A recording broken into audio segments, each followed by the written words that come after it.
शुरू कर दें। साथियों, स्वागत है आपका स्वराज इंडिया की इस प्रेस वार्ता में। मेरे साथ इस प्रेस वार्ता में हैं स्वराज इंडिया दिल्ली प्रदेश के अध्यक्ष कर्नल जयवीर सिंह और स्वराज इंडिया दिल्ली प्रदेश के महासचिव भाई नवनीत तिवारी जी। ये प्रेस वार्ता मुख्यतः स्वराज इंडिया की दिल्ली में होने वाले लोकसभा के जो आगामी चुनाव हैं, अगले महीने 12 तारीख को जो लोकसभा का चुनाव हो रहा है, उसमें स्वराज इंडिया की क्या भूमिका होगी उसके बारे में प्रेस कॉन्फ्रेंस है। इसलिए दिल्ली के पदाधिकारी हमारे साथ हैं। जैसा आप जानते हैं, 9 दिसंबर को यानी कि राजस्थान, मध्य प्रदेश, छत्तीसगढ़ विधानसभा चुनाव के परिणाम आने से पहले यहाँ इसी कमरे में एक प्रेस वार्ता करके स्वराज इंडिया ने अपनी इस जनरल इलेक्शन के बारे में अपनी भूमिका स्पष्ट की थी। हमने कहा था कि बाकी सब पार्टियों के लिए ये एक सामान्य चुनाव है, सीटें बढ़ाना जीतना इसका चुनाव है। हमारे लिए ये देश के सबसे बड़े संकट का चुनाव है, इसलिए इस चुनाव में दल नहीं देश, इस विचार को लेके हम आगे बढ़ेंगे और हम देश भर में वॉलंटियर इकट्ठा करेंगे। और हमने उस वक्त नारा दिया था, आपको याद होगा, हिंदू ना मुसलमान, बस किसान नौजवान। इस नारे के साथ हमने कहा था कि हम देश भर में युवाओं को, वॉलंटियर को इकट्ठा करेंगे और इस वक्त जो देश के सामने खतरा है उसका विरोध करने के लिए हम एक देश भर में आंदोलन चलाएंगे। उसके बाद चुनाव की परिस्थिति कुछ बदली। बालाकोट, पुलवामा को लेकर देश में अलग तरह का माहौल बना। उसके बाद आपको याद होगा, हमने देश भर में और दिल्ली में भी एक विशेष अभियान चलाया था जिसका नारा था, देश मेरा, वोट मेरा, मुद्दा मेरा। इस नारे के साथ 23 मार्च को देश भर में हमने अभियान चलाया था और हम उस अभियान के जरिए सिर्फ ये कह रहे थे कि 5 साल हो गए, वक्त आया है जवाब का, हिसाब का। मामले को इधर उधर मत चलाओ, एग्ज़ाम होने से पहले सिलेबस बदलने की कोशिश मत करो। अब एग्ज़ाम जैसा होगा वो तो एग्ज़ाम तो होगा ही और होना पड़ेगा। इसको लेके हमने देश भर में किया था। दिल्ली में भी शहीद पार्क के अंदर हम मिले थे, जहां हमने इस सवाल पर जन जागरण का काम किया था। उसके बाद से स्वराज इंडिया का देश भर में काम जारी है। कई स्थान पे हम कुछ उम्मीदवारों का समर्थन भी कर रहे हैं, लेकिन स्वराज इंडिया की तरफ से कोई उम्मीदवार देश भर में नहीं है। हमने पहले भी स्पष्ट कर दिया था कि हमने तय करके इस चुनाव में अपने लिए भूमिका की है कि हम सही मुद्दों को लाने की इस बार अपना पूरा चेष्टा, अपनी ऊर्जा लगाएंगे। जैसा पहले भी यहाँ प्रेस कॉन्फ्रेंस में कहा था, हमने कहा था इस बार हम कुर्सी पे बैठने वाली दौड़ में नहीं है, हम दरी बिछाने का काम करेंगे। इस संदर्भ में दिल्ली में हमारी क्या भूमिका होनी चाहिए? दिल्ली में चुनाव है, 3 बड़ी पार्टियां चुनावी मैदान में हैं और दिल्ली में 3 स्तर पे सरकार भी है। म्यूनिसिपैलिटी की सरकार है, राज्य सरकार है, केंद्र सरकार है। तीनों के पास कुछ कुछ काम है। भगवान ही जानता है कि एग्जैक्टली किसके पास क्या काम है, ये किसी को भी स्पष्ट नहीं है। उनको खुद भी पता नहीं होता कि कौन सा काम, कौन सा सीवर कहाँ जाके म्यूनिसिपैलिटी का नहीं बचता, वो राज्य सरकार का हो जाता है, क्या चीज़ हो जाती है। और आज दिल्ली की जनता के पास जो दुर्भाग्य है वो ये कि 3 सरकार, तीनों बेकार। तीनों सरकार अपने कार्य का निर्वाह करने में पूरी तरह से असफल। 3 बड़े दल और कुल मिला के दिल्ली में दल। तो रोज़ ड्रामा हो रहा है, आप देख रहे होंगे, सुनते हैं। आज सुबह भी कोई प्रेस कॉन्फ्रेंस हुई थी, वो सुन के अब दिल्ली के जनता को लगता है कि ये भी अब टीवी में आने वाला एक सीरियल हो गया है, जो हर रोज़ जो सीरियल का नया एपिसोड आ जाता है, कुछ और हो जाता है। हम दिल्ली के सही सवालों पे खड़े होके आज दिल्ली की जनता की तरफ से इन सबसे सवाल पूछना चाहते हैं। दिक्कत ये है, ये तीनों पार्टियां और तीनों सरकार की वजह से दिल्ली की जनता त्रस्त है। और आज जब लोकसभा चुनाव का अवसर है, ये अवसर है इन तीनों पार्टियों से सवाल पूछने का, तीनों सरकारों की कारगुजारी के बारे में सवाल पूछने का। सवाल है केंद्र में बीजेपी की सरकार से पूछने का। बीजेपी से सवाल ये है, केंद्र सरकार के पास लॉ एंड ऑर्डर दिल्ली का है। दिल्ली में निर्भया का आंदोलन हुआ, बड़े बड़े वायदे किए गए, महिला अब सुरक्षित होगी, ये तो बड़े बड़े इनके वायदे थे ना। तो आज भी महिला असुरक्षित क्यों है दिल्ली में? दिल्ली में आज भी लॉ एंड ऑर्डर की स्थिति ऐसी क्यों है? बीजेपी से दूसरा प्रश्न ये है कि तीनों के तीनों एमसीडी आपके कब्जे में है। एमसीडी तो पूरे तौर पे दिल्ली में बीजेपी के हाथ में है। तो दिल्ली कूड़े का घर क्यों है? जहां देखो कूड़ा। स्वच्छता अभियान पता नहीं देश में कहां हुआ होगा, दिल्ली के अंदर तो नहीं हुआ। दूसरा प्रश्न, दूसरे सेट ऑफ प्रश्न है, दिल्ली में राज कर रही है आम आदमी पार्टी से। आप कहते हैं दिल्ली पूर्ण राज्य नहीं है, ये चीज़ हमारे हाथ में नहीं है, वो चीज़ हमारे हाथ में नहीं है। चलिए मान लिया, ट्रांसपोर्ट तो आपके हाथ में है, दिल्ली की डीटीसी तो आपके हाथ में है। क्या आंकड़े हैं दिल्ली की डीटीसी? जब आपने सत्ता हासिल की तब डीटीसी का फ्लीट था, डीटीसी में बसें थी 4712, जरूरत थी अंदाजन 10,000 बसों की। ये खुद आम आदमी पार्टी के नेता कहते रहे, मंत्री कहते रहे 10,000 बस चाहिए। 4712 बस आपके पास थी उस साल 2014-15 में। और आज क्या स्थिति है? 4020 बस, यानी कि बढ़ाने की बजाय आपने 700 बस घटा दी। दिल्ली एक बस नहीं बढ़ी है दिल्ली में। दूसरी चीज़, चलिए केंद्र सरकार बड़ा दखल देती है, शराब की नीति तो आप बनाते हैं, दिल्ली की एक्साइज नीति तो दिल्ली सरकार बनाती है, दिल्ली सरकार की नीति है। वायदा क्या था? दिल्ली को नशा मुक्त करेंगे। आपको ध्यान होगा इस कमरे में 2 साल पहले प्रेस कॉन्फ्रेंस करके हमने बताया था कि कैसे इन्होंने दिल्ली में 1200 लाइसेंस को बढ़ा के 1600 कर दिया था, और उसका परिणाम आज आपके सामने है। प्रति माह दिल्ली में दारू की खपत, ये IMFL की मैं बता रहा हूँ, प्रति माह खपत जब आम आदमी पार्टी की सरकार आई तब था 10.07 लाख लीटर, केस, लीटर नहीं केस, 10.07 लाख केस IMFL की तब खपत हुआ करती थी प्रति माह। महीने के हिसाब से मैं आपको 2014-15 का डेटा बता रहा हूँ जब आम आदमी पार्टी की सरकार आई, उससे पहले की स्थिति। और 2017-18 जिसका लेटेस्ट डेटा हमारे पास है RTI के थ्रू, 10.07 से बढ़ के 21.24 लाख केस हो गई है, यानी कि 2 गुना से ज़्यादा, from 10.07 to 21.24 lakh case per month. ये 2017-18 का आंकड़ा है। इसमें तो आप केंद्र सरकार को जिम्मेवार नहीं ठहरा सकते, इसमें तो आप एमसीडी को जिम्मेवार नहीं ठहरा सकते। सवाल कांग्रेस से पूछा जाना चाहिए, सत्ता में नहीं है, ठीक है, आज आप केंद्र में सत्ता में नहीं है, एमसीडी में नहीं है, राज्य सरकार में सत्ता में नहीं है, लेकिन दिल्ली में जो कुछ हो रहा है उसकी जिम्मेवारी से बच सकती है कांग्रेस। कांग्रेस ने एक बार नहीं 2 बार वायदा किया था कि दिल्ली की अनऑथोराइज्ड कॉलोनीज को ऑथोराइज करने का ऑर्डर निकल चुका है। चुनाव से पहले वादे होते थे, वादे नहीं दावे किए जाते थे, तो वो कहाँ गए वो ऑर्डर? वहीं के वहीं है। इन तीनों पार्टियों से अलग अलग प्रश्न ही नहीं, ये मिलके भी काफ़ी कुछ काम करती हैं दिल्ली में। आप देखिए, आम आदमी पार्टी और बीजेपी दोनों ने मिलके क्या किया है दिल्ली में। मेट्रो का किराया, सारा जो ड्रामा हुआ था मेट्रो के किराए के बारे में, उसके दस्तावेज सामने आ गए थे।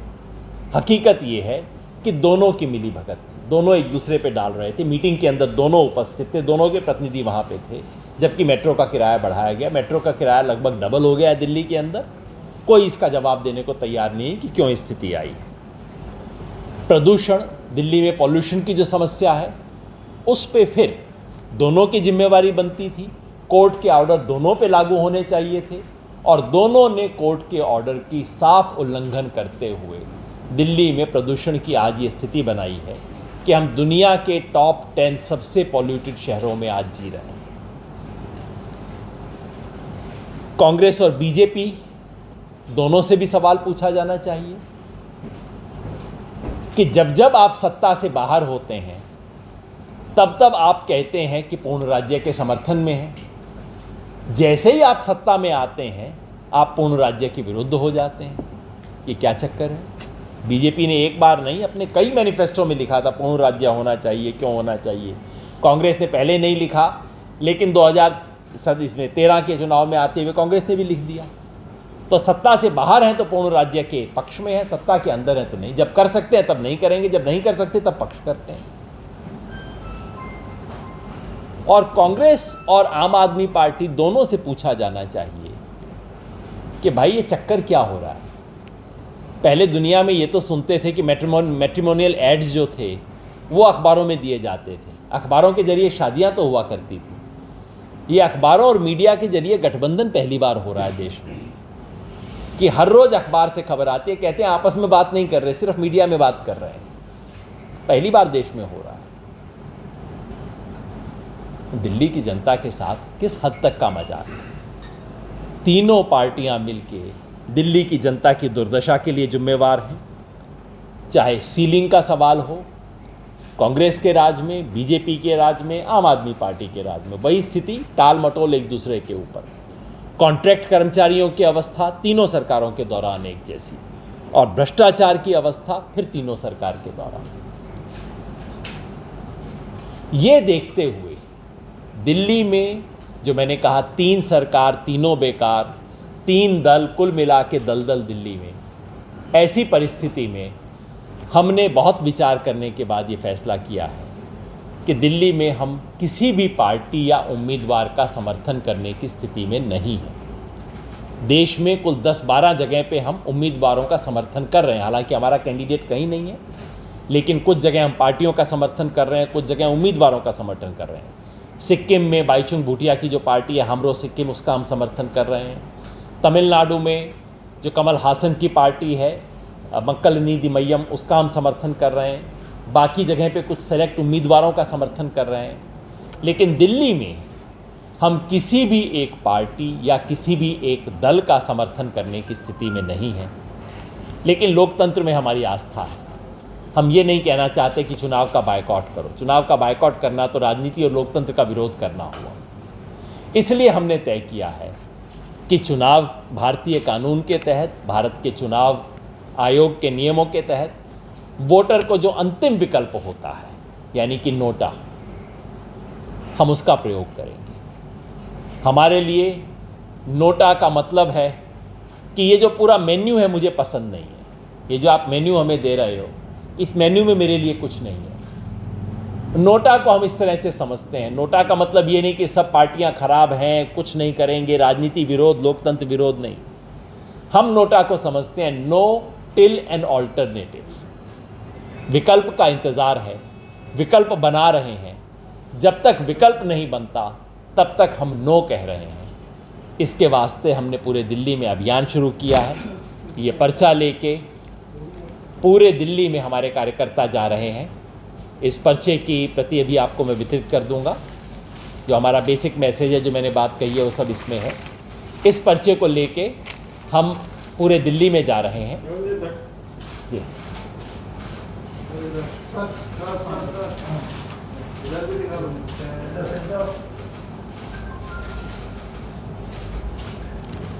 धन्यवाद। इसको लेके हम पूरे दिल्ली में जा रहे हैं, अभियान चला रहे हैं। 18 विधानसभा में अभियान शुरू हो चुका है, आपने बताया 18 विधानसभा में अभियान शुरू हो चुका है। नामांकन अभी चल रहा है दिल्ली के अंदर, स्थिति स्पष्ट होती जाएगी और हमारा चुनाव के दौरान यही कैंपेन रहेगा। और जिसका मतलब ये नहीं है कि इस लोकसभा चुनाव के बाद भी हम केवल नोटा ही चलाएंगे। जैसा मैंने स्पष्ट कहा, दिल्ली में एक विकल्प का निर्माण करना हमारी चेष्टा है, हमारा प्रयास है। हमने एमसीडी के चुनाव में कोशिश की थी और आने वाले विधानसभा चुनाव में भी हम एक विकल्प खड़ा करने का पूरा संभव प्रयास करेंगे। धन्यवाद। और कुछ जुड़े? हम वोटर से अपील कर रहे हैं कि जो नोटा का बटन है वो जाके दबाइए, जाइए, क्योंकि घर पे बैठना तो फिर कहना हुआ कि लोकतंत्र में आस्था नहीं है। पहले ऐसा ही स्थिति थी कि अगर वोट नहीं किसी को नहीं देना तो आप घर बैठिए। फिर चुनाव आयोग पे हम जैसे तमाम लोगों ने दबाव डाला और कहा कि वोटर के पास ये भी तो ऑप्शन होना चाहिए कहने का कि मैं वोट देना चाहता हूं। लेकिन ये जो मेरे सामने ऑप्शन है इसमें कोई मेरे को पसंद नहीं है, इसलिए मैं नोटा का बटन दबाऊं। तो हम वोटर से आग्रह करेंगे कि जरूर जाइए और वहां जाके नोटा का बटन दबाइए। जी, एक तरह से कहा है तो आपको बहिष्कार कर रहे हैं चुनाव का। अरे मैंने तो स्पष्ट रूप से कहा कि हम नहीं कर रहे हैं बहिष्कार। बहिष्कार तो माओइस्ट लोग करते हैं, नक्सलाइट लोग करते हैं, कश्मीर के अलगाववादी। संवैधानिक अधिकार है। ये तो कश्मीर के अलगाववादी कहते हैं। हम कहते हैं कि ये तो एक संवैधानिक अधिकार आपको दिया गया है ना, नहीं तो दिया क्यों गया? और ये नोटा का जो अधिकार है ये अपने आप नहीं आया, ये तो आंदोलनों के संघर्ष के बाद आया है।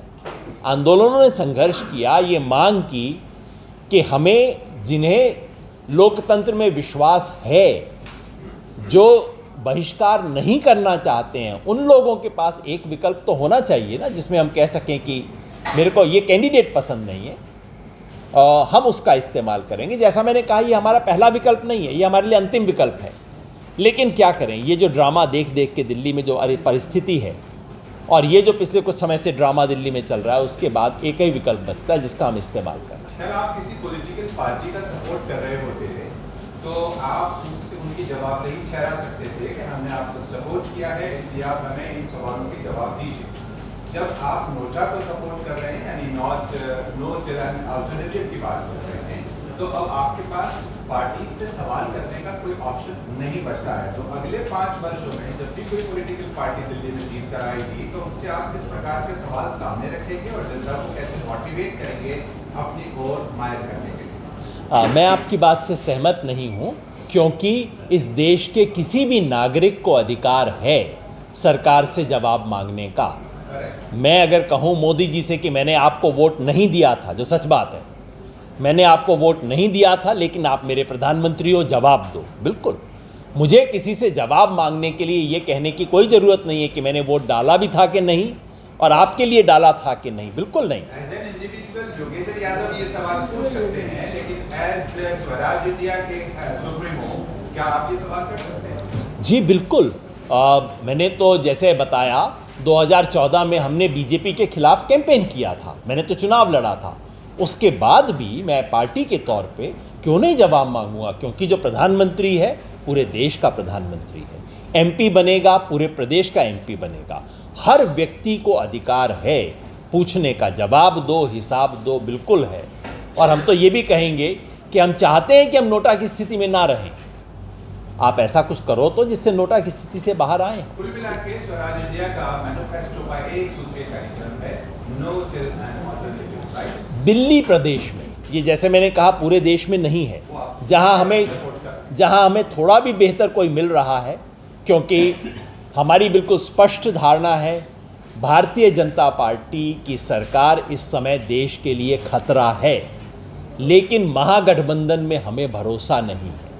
इसलिए जहां जहां बेहतर कैंडिडेट हैं हम उसका सपोर्ट कर रहे हैं। दिल्ली में होता तो ज़रूर करते। अफसोस की बात है कि दिल्ली में हमें ये अंतिम ऑल्टरनेटिव जो है नोटा वाला वो इस्तेमाल करना पड़ रहा है। आप कह सकते हैं कि क्या थर्ड पार्टी यानी थर्ड फ्रंट उभर कर आ सकता है? भविष्यवाणी करने का काम पिछले जन्म में करता था, इस जन्म में जी। बात कर सकते हैं किसी राज्य में कांग्रेस के साथ समझौते की आशा है आपकी? जी, स्वराज इंडिया की किसी अन्य राज्य में जैसे हरियाणा, कहीं आपको लगता है कि संभावना है? आप सवाल ही नहीं होता, बिल्कुल सवाल ही नहीं होता हमारा जी। आपने कहा कि हाँ, हमने अपना, मैंने 2-3 बार इसको स्पष्ट किया, मैं दोबारा बता देता हूँ। ये हमारी धारणा है, हमने बार बार अपने पार्टी के रेजोल्यूशन में लिखा है, पिछले साल 2 साल में अनेकों बार कहा है कि भारतीय जनता पार्टी का ये राज इस देश के लिए खतरा है। जैसे 1977 में इंदिरा गांधी का हारना देश के लिए ज़रूरी था, इसी तरह से इस बार बीजेपी का हारना देश के लिए ज़रूरी है। लेकिन मोदी का विरोध करने के लिए जो महागठबंधन बन रहा है, इस महागठबंधन में ना तो दृष्टि है, ना इसके पास नीति है, ना इसके पास रणनीति है, ना इसके पास नेतृत्व है। इसलिए हम चुनिंदा जगह पे कुछ कैंडिडेट्स का सपोर्ट कर रहे हैं, लेकिन कांग्रेस के कैंडिडेट का या कांग्रेस को सपोर्ट करने का सवाल ही नहीं होता। हमने लिस्ट भी जारी की है किन किन कैंडिडेट का हम सपोर्ट कर रहे हैं, आप देख सकते हैं। उसमें कांग्रेस का तो होने का सवाल ही, कांग्रेस या मुख्य धारा की जो बड़ी पार्टियां उनमें से कोई भी नहीं है। सर, दिल्ली में स्वराज इंडिया अपना प्रत्याशी क्यों नहीं कर रही, क्या कारण है? आप जब नोटा को सपोर्ट कर सकते हैं तो अपना प्रत्याशी क्यों नहीं कर रहे? जी, हम पॉलिटिकल पार्टी हैं, चुनाव लड़ने में कोई हमें हर्ज नहीं है, कोई एतराज़ नहीं है। हमने तो एनसीडी का चुनाव लड़ा था और मैं कह रहा हूं कि विधानसभा का चुनाव लड़ेंगे। हमने इस चुनाव में पूरे देश भर में 6 महीना पहले अपने लिए भूमिका अदा की थी, तय की थी, और हमारी भूमिका ये थी कि हम अपनी सीमित ऊर्जा को देश में सही मुद्दे उभारने के लिए इस्तेमाल करेंगे। हम चुनाव लड़के 4 वोट इसके काट लें, 4 वोट उसके खराब करें, उस खेल में हम शामिल नहीं होना चाहते। हमारे लिए चुनाव बिल्कुल 1977 जैसा महत्वपूर्ण चुनाव है, और ऐसे चुनाव में सिर्फ अपनी पार्टी को थोड़ा सा आगे बढ़ा लेने वाला जो खेल है उसमें हम शामिल नहीं होना चाहते। Sir, but what does Nota achieve? Like, does it have an end goal, right? It's just not voting for anyone, but Yes, I agree. Nota, as I've said, is not the best option. It is not my most preferred first even alternative. Vote for Nota, and 5 people vote for say BJP, then still BJP wins. It's Yeah. not like So, Nota is not my most preferred option. What it does is that it registers citizens' disquiet, citizens' unease, and the fact that citizens are unhappy with the choice being given. How else do you give a message to these political parties? The other option of giving message is boycotting elections, जैसा देश में कई जगह पे करते हैं, गांव का गांव बायकॉट कर देता है। We are not for boycotting of elections because we have faith in democracy, and therefore we are exercising this least preferred option. This is not our, we are there not, any independent candidates also which the Swaraj India feels that they might be good options. we don't see that. If that was the case, we have supported independents. In Bangalore, for example, we have supported Prakash Raj, who is an independent candidate. We have supported small parties. For example, in Maharashtra, Raju Shetty is a candidate of Swabhimani Shetkari Paksh. We are supporting him. But in Delhi, we are unable to find party or candidate. We decided not to put up our own candidate, and we do not find any party or candidate who we would like to support for reasons that I have outlined. Guarantee है कि जो ये सोमवार का लोग जाके NOTA देगा, वो सोमवार का लोग जाके नोटा देगा, ये तो किसका जाके? इस एज ग्रुप का, हाँ। एज ग्रुप जो मतलब कोई गारंटी है कि इस एज ग्रुप का लोग जाके नोटा देने जा रहा है इसके? किसी की गारंटी वैसे भी नहीं है। कोई ऐसे कोई गारंटी भी नहीं है कितने परसेंटेज नोटा देने जाएगी। गारंटी किस चीज़ की हो सकती है सर? हम तो अपील केवल कर सकते हैं दिल्ली की जनता से और कह सकते हैं कि के ऊपर मतलब नोटा देने लोग जाएंगे। ऐसा हम तो कैंपेन करेंगे, कैंपेन चलाएंगे। हमने तो पूरा कैंपेन शुरू कर दिया है। हम कैंपेन करेंगे और कैंपेन के बाद आप जज करेंगे कितने लोगों ने किया। ये तो आपके हाथ में रहेगा ही जज करना।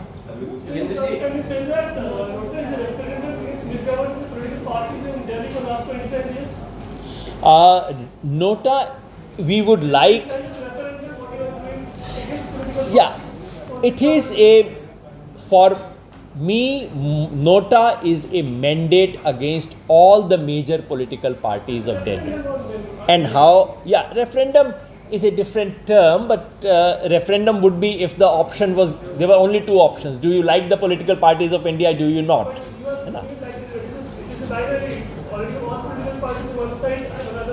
Certainly. I'm only resisting the word referendum, otherwise I'm completely with what you are saying. Yes, we would like people to express their opinion, their anger, their disquiet, their unease against all the 3 major political parties of Delhi, because they have made governance into a joke in Delhi.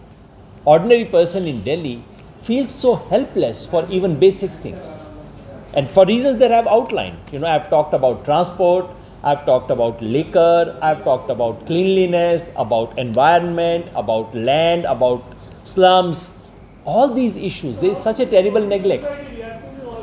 Sorry? How does the political society react to alternate you go for Nota or you go for voting political party? Because short-term gains are also there because giving a because of 1,000 rupees and 2,000 rupees that counts a lot in the livelihood.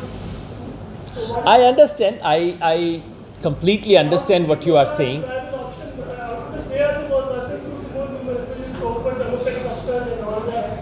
They are the persons who vote. The political people who vote the elections. Sure. So how do you see that actually taking place? I understand. All these are very valid questions. Yes, people would like to vote. They would like, normally people like to vote for someone, not only against. Normally, and of course for poor, for everyone, all the pre-election goodies that are distributed, they do have some value. So I know we are up against odds. I realize that, I concede that. But still, for us, what we think is ethically the most correct option in this situation is what we are presenting to the people of Delhi. In the elections and all that, you always a pattern that relationship that exists, privileges and all that. How do you see that playing out and Nota actually coming to play in that perspective? Nota can be a very powerful way of breaking those relationships, to saying, no, you think we are hostage? No, we are not. We can opt for something else altogether. Not today, but at some stage, if a large number of people vote for Nota, then every political party will worry. Every political party will take a message. No, we need to do something. This is what we want to do. Sir, Congress भ्रष्टाचार और कुशासन के खिलाफ बनी आम आदमी party, जिसका आप भी एक हिस्सा रह चुके हैं, आज उसी कांग्रेस के साथ गठबंधन के लिए इतना आतुर है, इसमें आपका क्या कहना है? आपका प्रश्न बहुत अच्छा है। आप गलत व्यक्ति से पूछ रहे हैं। इस सुबह वाली प्रेस कॉन्फ्रेंस में आपको पूछना चाहिए था प्रश्न ये। इस वक्त जो दिल्ली में चल रहा है तो मजाक चल रहा है, पता नहीं हो क्या रहा है। आप कांग्रेस के गठबंधन की बात करते हैं, आपने शायद पड़ोस के राज्य में झांक के नहीं देखा कि दिल्ली की जेल में एक शख्स बंद हैं, वो हरियाणा की एक पॉलिटिकल पार्टी चलाते हैं। क्यों बंद हैं? भ्रष्टाचार के आरोप में बंद नहीं है। भ्रष्टाचार का आरोप साबित होने के बाद सजा याफ्ता है दिल्ली के अंदर। उनके साथ जाके ईमानदार राजनीति की संभावनाएं तलाश करने के लिए गठबंधन हो रहा है। वो भी चल रहा है, सारी देश देख रहा है, जो हो रहा है सच्चाई देख रहा है दोनों आंखों से। और जैसे मैंने पहले कहा कि ये अखबारों में मैट्रिमोनियल एडवर्टीजमेंट तो मैंने देखे थे, पर मीडिया के जरिए राजनीतिक गठबंधन होता मैंने आज तक कभी नहीं देखा था। वो भी देख रहे हैं, नई नई चीज़ देश देख रहा है। से आपको नोटा की अपील करनी पड़ रही है, कहाँ तक उम्मीद करते हैं कि आज आपको नोटा की अपील करनी पड़ रही है? चुनाव आयोग एक पारदर्शिता के तौर से अपनी जिम्मेदारी को निभा रहा है, जो आज आपको यहाँ पे नोटा की अपील करनी पड़ रही है। और वहीं एक भाई साहब ने सवाल किया था कि देश के अंदर, जिसका जवाब आपने दिया, दिल्ली के अंदर ऐसे लोग हैं जो जेल के अंदर हैं और उनके ऊपर कई मुकदमे चल रहे हैं, लेकिन वो चुनाव लड़ने की तैयारी कर रहे हैं। तो वहीं ये मेरा दूसरा सवाल है, देश की राजनीति में खलबली मची है प्रज्ञा ठाकुर के ऊपर, इन दोनों चीज़ों पर आपका क्या कहना है? हाँ, दोनों का इससे कोई संबंध नहीं है, नोटा का चुनाव आयोग से कोई संबंध नहीं है, लेकिन प्रश्न आपका बहुत महत्वपूर्ण है। हम नोटा की अपील तो कर रहे हैं क्योंकि 3 सरकार तीनों बेकार, इसलिए कर रहे हैं। चुनाव आयोग से कोई शिकायत की वजह से नोटा की अपील नहीं है। लेकिन मैंने इसके बारे में लिखा भी है, इस चुनाव में चुनाव आयोग की जो भूमिका है वो पिछले 30 साल में चुनाव आयोग ने जितनी साख अपनी अर्जित की थी, उस सारी साख को एक चुनाव में धूल में मिलाने का काम कर रहा है चुनाव आयोग। सांड हमारे सामने से जा रहा है और मैं मक्खी मारने में बिजी हूँ। मक्खी बड़ा मारते हैं कि 10 बजे के बाद 2 मिनट देरी नहीं होनी चाहिए, फलां झारखंड में फलां नेता के खिलाफ हमने एक्शन कर दिया। अरे इस देश का प्रधानमंत्री रोज भाषण दे रहा है, हिंदू मुसलमान कह रहा है, साफ साफ फौज का हवाला दे रहा है, उसके बारे में आप एक शब्द नहीं कह सकते और मक्खी मारने में इतना बिजी हो। क्या देश देख नहीं रहा है? बहुत दुर्भाग्य की बात है कि ये इस चुनाव में चुनाव आयोग की भूमिका, TN शेषन के ज़माने के बाद से चुनाव आयोग ने जो साख, जो रुतबा, जो इकबाल अपना अर्जित किया था, वो सारा इस एक चुनाव में ख़त्म हो रहा है। मैंने तो तंग आके परसों एक लेख लिखा था, मैंने कहा था चुनाव आयोग के सदस्यों, अगर आप संविधान की रक्षा करने में असमर्थ हो तो कृपया इस्तीफा दे दो, कम से कम संस्था की इज्जत तो बच जाएगी। जो प्रज्ञा ठाकुर का है, पता नहीं दुनिया उन्हें साध्वी क्यों कहती है, मैं तो समझ नहीं पाता। इस चीज़ों का तो नियम होना चाहिए, नहीं तो कल से मैं भी अपने आप को साधु सन्यासी बाबा महात्मा कुछ भी कहना शुरू कर दूंगा। प्रज्ञा ठाकुर को टिकट देने से एक बात साबित होती है कि राष्ट्र और आतंक के बारे में भारतीय जनता पार्टी जो कुछ बात करती है वो ढोंग है, ढकोसला है। कल वो स्वर्गीय शहीद हेमंत करकरे पे जो बात कहती हैं, उसके बाद क्या क्लैरिफिकेशन आता है, ये इनकी निजी ओपिनियन है। कल को कोई बीजेपी का व्यक्ति कह देगा पाकिस्तान के समर्थन में, वो निजी ओपिनियन हो जाएगा उनका। अरे आपने इस देश, ये सिर्फ मेरी आंख में शहीद नहीं है हेमंत करकरे, इस देश ने मेडल दिया, अशोक चक्र दिया उसकी शहादत को स्वीकार करने का, और वो शहीद हुए या नहीं हुए ये किसी प्रमाण का मोहताज नहीं है, वो हुए। तो आप पहले कहते नहीं उनके व्यक्तिगत ओपिनियन है, बाद में कहते बेचारी टॉर्चर हो गई थी तो इसलिए बोल दिया होगा। इसका मतलब आप कह रहे हैं कि उनका मानसिक संतुलन ठीक नहीं है, आपके कैंडिडेट का मानसिक संतुलन नहीं है, आप ये बात कह रहे हैं। और आखिर में कहते हैं उन्होंने बयान वापस ले लिया। अरे वो तो कह रही हैं कि मैंने श्राप दिया था जिसकी वजह से हेमंत करकरे मरे, तो क्या उनका श्राप वापस हो गया है? हेमंत करकरे जिंदा हो जाएंगे? हो क्या रहा है ये? और ये वो पार्टी है जो इसके मुख्यमंत्री हरियाणा में खुल के कहते हैं कि मैं बाबा राम रहीम के से जाके डेरा के वोट मांगूंगा। वो आरोपी नहीं है, बलात्कार और हत्या का सजा याफ्ता है, उसका वोट, उससे वोट मांग रहे हैं, खुल के कहते हैं हाँ मांगने में क्या हर्ज है। तो ये हो रहा है इस वक्त। इसीलिए हम कहना चाह रहे हैं कि चुनाव आयोग जो आज बिल्कुल अपनी आंखें मूंदे बैठा है, क्या भविष्य में आप देश की राजनीति को किस ओर देख रहे हैं? आप नहीं, स्वराज इंडिया किस ओर देख रहे हैं? दुर्भाग्यवश जो भविष्य हमें दिख रहा है वो ये कि इस देश का लोकतंत्र एक बॉन्साई का ट्री बनने वाला है, जिसको अच्छे से ड्राइंग रूम में सजा के रखा जाएगा शीशे के केस में। देखने में लोकतंत्र जैसा दिखाई देगा, लेकिन ना फल होंगे, ना फूल होगा, ना कुछ होगा उसके अंदर। और दुर्भाग्यवश चुनाव आयोग खुद इस स्क्रिप्ट का हिस्सा बनता जा रहा है। आज तक नामो टीवी चल रहा है, प्रधानमंत्री जो मन में आए बयान दे रहे हैं। हेलीकॉप्टर से किसी ट्रंक को लेके ले जाया जाता है, अगली बार जो अफसर उसकी जांच कर लेता है, हेलीकॉप्टर का अफसर बर्खास्त होता है, प्रधानमंत्री से कोई सवाल नहीं पूछा जाता। अमित शाह कहते हैं कि इन तीन धर्मों को छोड़ के बाकियों के घुसपैठियों को निकाला जाएगा देश से। इन सब चीज़ों पे मेरा चुनाव आयोग मौन है। और ये बताया जाता है कि तमिलनाडु में फला डीएमके के व्यक्ति से हमने पैसा ले लिया, वहाँ पे चुनाव हम कैंसिल करेंगे। किसको बरगला रहे हो, किसको बुद्धू बना रहे हो? देश की जनता देखती नहीं है क्या हो रहा है। बहुत बहुत धन्यवाद।